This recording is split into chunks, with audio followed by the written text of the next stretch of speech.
بسم اللہ الرحمن الرحیم۔ بعض لوگوں کو اس معاملے میں کنفیوژن ہوتا ہے کہ انسانوں کو اللہ تعالیٰ نے کیوں تخلیق کیا ہے۔ اس بات کا جواب اللہ تعالیٰ نے قرآن مجید میں خود دیا ہے۔ قرآن مجید کی سورہ نمبر 51 الذاریات، اس کی آیت نمبر ہے 56۔ اللہ تعالیٰ نے فرمایا وَمَا خَلَقْتُ الْجِنَّ وَالْإِنسَ إِلَّا لِيَعْبُدُونَ، کہ میں نے انسانوں کو اور جنوں کو نہیں پیدا کیا سوائے اپنی عبادت کے۔ گویا انسانوں کا جو تخلیق ہونے کا مقصد ہے، مقصد وحید ہے، وہ اللہ تعالیٰ کی عبادت ہے۔ جنوں کو بھی اس لیے پیدا کیا ہے کہ وہ اللہ تعالیٰ کی عبادت کریں، اور انسانوں کو بھی اسی لیے پیدا کیا گیا ہے کہ وہ اللہ تعالیٰ کی عبادت کریں۔ اب ظاہر ہے عبادت قرآن مجید کی بے شمار آیات اور حضور صلی اللہ علیہ وسلم کی احادیث عبادت کی تشریح کرتی ہیں، وہ ساری باتیں جو ہیں وہ ہمیں تسلیم ہیں، لیکن بعض لوگ اس حوالے سے اس کنفیوژن کا شکار ہو جاتے ہیں کہ انسان تو مجبور محض ہے، یعنی مسئلہ جبر و قدر جو ہے اس کو اس کے ساتھ اٹیچ کر کے تو ان کا خیال یہ ہوتا ہے کہ عبادت اگر ہم نے کر لی تو فبیا، ورنہ اگر ہم نے اللہ تعالیٰ نے لکھا ہوا ہے کہ ہم نے دوزخ میں جانا ہے تو پھر ہم سے عبادت ہوگی ہی نہیں۔ تو یہ محض ایک غلط فہمی ہے۔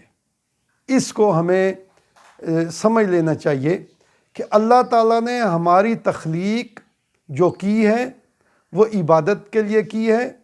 ہمیں اس نے جتنی صلاحیتیں دی ہیں، جتنی سمجھ دی ہے، جتنی فکر دی ہے، جتنی سوچ دی ہے اور جتنی صحت دی ہے، اس کے مطابق ہمیں مکلف بنایا ہے کہ ہم اس کی عبادت کریں اور اس کی اطاعت بجا لائیں۔ اگر بالفرض کوئی آدمی بہرا ہے یا گونگا ہے تو وہ قرآن مجید یا نماز کا سبق جو ہے وہ سن نہیں سکتا، تو ظاہر ہے جس قدر اس سے اشاروں کے ذریعے سیکھنا ممکن ہوگا یا پڑھنا ممکن ہوگا اتنا وہ کرے تو اللہ تعالیٰ اس کی عبادت کو قبول فرمائے گا۔ لیکن وہ آدمی جو بالکل سنتا ہے، پڑھتا ہے، سمجھتا ہے، تو اس کے لیے تکلیف یعنی ذمہ داری وہ بڑھ گئی ہے۔ اللہ تعالیٰ نے قطعی طور پر کسی بھی بندے کے بارے میں یہ نہیں چاہا کہ یہ دوزخی ہو یا یہ جنتی ہو۔ از خود اللہ تعالیٰ نے ہر آدمی کو فری ول دی ہے کہ وہ اللہ تعالیٰ کی اپنی سمجھ کے مطابق اللہ تعالیٰ کی عبادت کرے۔ البتہ بعض لوگ ان میں سے ایسے خوش بخت ہوتے ہیں جو اللہ تعالیٰ کی بھرپور عبادت کرتے ہیں، اس کی رضا چاہتے ہیں، اور وہ قیامت والے دن بھی کامیاب ہو جائیں گے۔ اس کو بعض لوگ کنفیوز کرتے ہیں علم الہی کے ساتھ، اور علم الہی یہ ہے کہ اللہ تعالیٰ کو پہلے سے پتہ ہے اپنے علم کی وجہ سے کہ میرے بنائے ہوئے جو بندے ہیں وہ کیا کیا کریں گے۔ یہ اللہ تعالیٰ کا علم ہے۔ اس علم کی وجہ سے انسان مجبور نہیں ہے کہ وہ اپنی جو نیکی ہے وہ نہ کر سکے یا وہ برائی سے بچ نہ سکے۔